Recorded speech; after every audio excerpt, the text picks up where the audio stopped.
லூக்கா அதிகாரம் 3 இறைவசனங்கள் 4 முதல் 6 முடிய. பாலை நிலத்தில் குரல் ஒன்று முழங்குகிறது.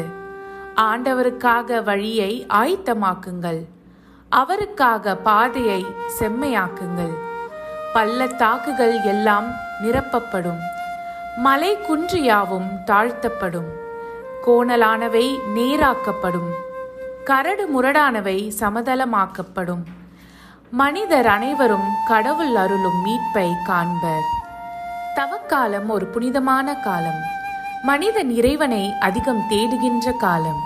இக்காலத்திலே நாம் ஒருத்தல் முயற்சிகளும் தவ முயற்சிகளும் செய்ய வேண்டுமென்று திருச்சபை நமக்கு எண்பிக்கின்றது. இத்தவ காலத்தில் நாங்கள் செய்யக்கூடிய ஒரு சில ஒருத்தல் முயற்சிகளையும் தவ முயற்சிகளையும் கீழே காணலாம். இவை எல்லாம் இத்தவ காலத்திலே உங்களுக்கு பயனுள்ளதாக இருக்கும். உங்கள் வாழ்வை புனிதப்படுத்தும். உங்கள் வாழ்வானது இறைவனோடு ஒன்றாக இணைவதற்கு இது உதவியாக இருக்கும் என்பதில் எந்த சந்தேகமும் இல்லை.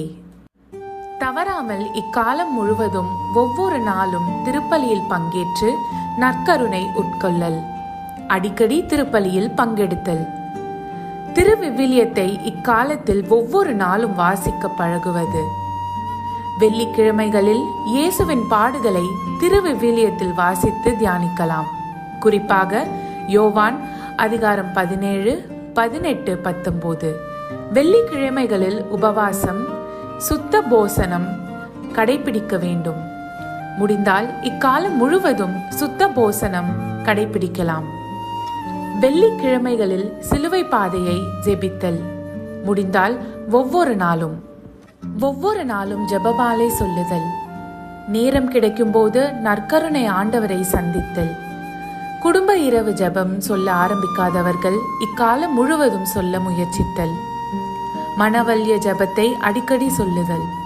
உதாரணமாக, இயேசுவே என்மேல் இரக்கமாயிரும், இயேசுவே நான் பாவி, இயேசுவே உம் இரத்தத்தால் என்னை கழுவும், உம் பாடுகள் என்னை தேற்றட்டும்.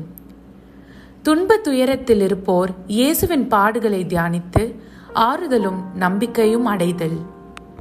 பாவ சங்கீர்த்தனத்தை அடிக்கடி பெற முயற்சித்தல்.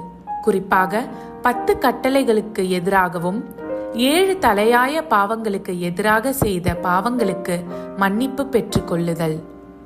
கிடைக்கும் நேரத்தை வீணாக்காமல் ஆன்மீக வளர்ச்சிக்காக பயன்படுத்துதல். மது அருந்துதல், புகைப்பிடித்தல் இவற்றை தவிர்க்க முயற்சித்தல். தொலைக்காட்சி, தேவையற்ற புத்தகங்கள் வாசித்தல் இவற்றை விட்டுவிடுதல்.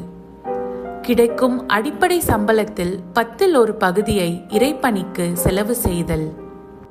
காலை, மாலை, நண்பகல் உணவுகளுக்கிடையே பயன்படுத்தப்படும் குளிர்பானம், தேநீர், சிற்றுண்டி ஆகியவற்றை தவிர்த்தல். நோயாளிகளை சந்தித்து ஆறுதல் சொல்லுதல். சமாதான குறைவுடன் வாழும் குடும்பத்தில் சமாதானத்தை ஏற்படுத்த முயற்சித்தல். அடிக்கடி செய்யும் பாவத்தை, தவறை விலக்குதல். விருப்பமான உணவு வகையில் கட்டுப்பாட்டை கொண்டு வருதல். ஒவ்வொரு நாளும் ஏதாவது சிறு உதவி செய்தல். மனத்தாங்கல் உள்ளோரை மன்னித்து அன்புடன் பழகுதல். அநியாய வட்டி வாங்காமல் பிறரை துன்பத்திற்கு உள்ளாக்காமல் இருப்பது. உபவாச நாட்களில் ஏழைகளுக்கு உதவுதல்.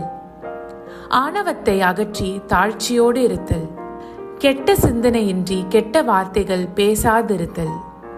இவை அனைத்தையும் செய்ய என்ன வழி, எப்படி செய்வது, எவ்வாறு செய்ய வேண்டும் என்ற கேள்விகளுக்கு தாய் திருச்சபை நமக்கு கொடுத்த மிகப்பெரிய பரிசுதான் நம் ஜென்ம மாசற்ற கன்னிகை, நம் அனைவரின் தாய் மரியாள். இவரே நமக்கு கிடைத்த ஒரே பரலோகத்தின் எளிய வழி. ஆகையால் நம் அனைவரையும் அன்னையின் பரிந்துரையில் நம்மையும் நம் குடும்பத்தையும் நண்பர்களையும் ஒப்பு கொடுப்போம். இவரே கடைசி காலத்தில் நமக்கு இருக்கும் ஒரே வழி மற்றும் அடையாளமாகவும் உள்ளார். ஆகையால் அன்னையின் ஒளியில் தொடர்ந்து இந்த 41 நாளையும் பயன்படுத்துவோம். வரும் இந்த 41 நாளும் நம்முடைய சேனலில் ஜெபங்கள் மற்றும் பக்தி முயற்சிகள் அனைத்தும் ஒளிபரப்பப்படும். இந்த முயற்சிகளை செயல்பாடுகளில் காட்டி மீட்பு என்ற உன்னத கொடையை பெற்று பரலோக வாழ்வுக்கு தயார் செய்வோம். இந்த 41 நாளும் அன்னையோடு இணைந்து ஆண்டவர் தரும் மனமாற்றம் என்ற உன்னத கொடையை பெற்றுக்கொள்ள விரைத்து ஆண்டவரின் பாதத்தில் அமருவோம். லூக்கா அதிகாரம் 3 இறைவசனம் 9 படி, ஏற்கனவே மரங்களின் வேர் அருகே கோடாரி வைத்தாயிற்று, நற்கனி தரா மரங்கள் எல்லாம் வெட்டப்பட்டு தீயில் போடப்படும் என்றார்.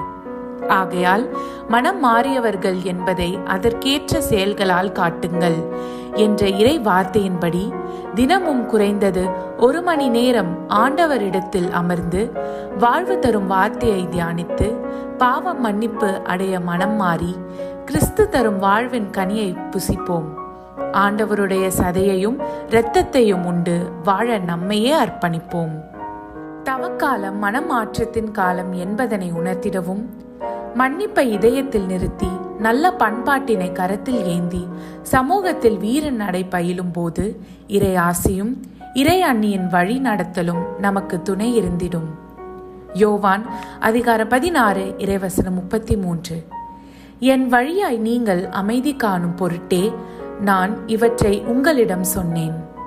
உலகில் உங்களுக்கு துன்பம் உண்டு, எனினும் துணிவுடன் இருங்கள், நான் உலகின் மீது வெற்றி கொண்டு விட்டேன். தேவனாகிய கர்த்தர் என்றென்றும் ஆசீர்வதிக்கப்படுவாராக. ஆமென்.